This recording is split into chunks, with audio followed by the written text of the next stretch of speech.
Какво е ликвидност? Това на стоковия пазар е колко бързо можеш да си продадеш актива, стоката за пари.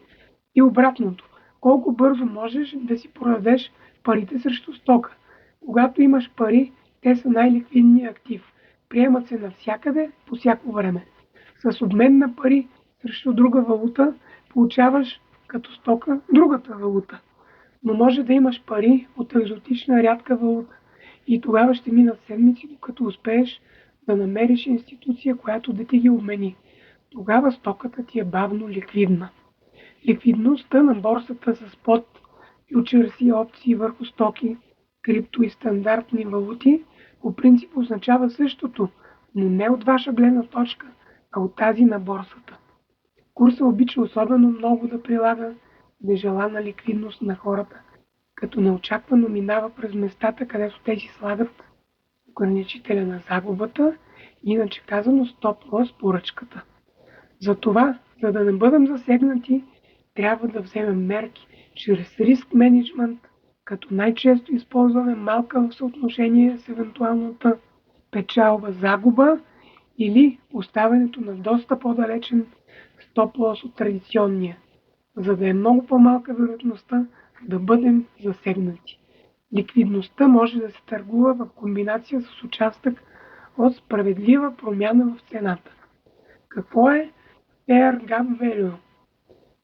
Това е търговия по разлика на справедлива стойност или по друг начин казано участък от скалата на цената, в който тя нараства със справедлива стойност според пазарно установените условия.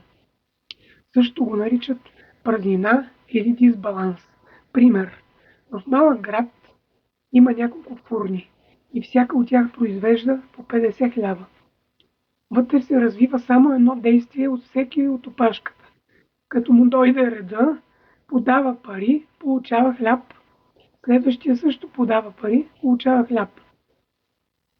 Хляба намалява и въпреки това последния ще струва колкото от първия. Това е справедлива търговия на дребно. Обаче имаме естествено по-пазарни условия, където нещата ще изглеждат по коренно различен начин.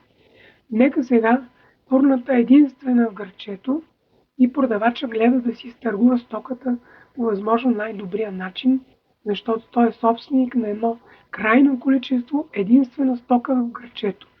Тук нещата ще изглеждат така. 50 хляба. Дава човек пари, получава първия хляб. Цената на останалите хлябове скача с 1/50 част. Втория дава пари за 2 хляба. Цената на остатъка скача с още 2/50 части.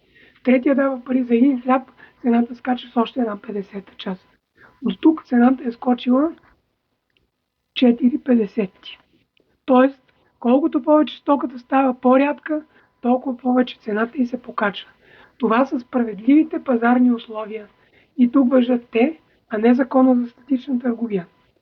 До тук казаното формира една справедливо получена цена по реалните публични пазарни условия с разлика от 4/5 за хляба.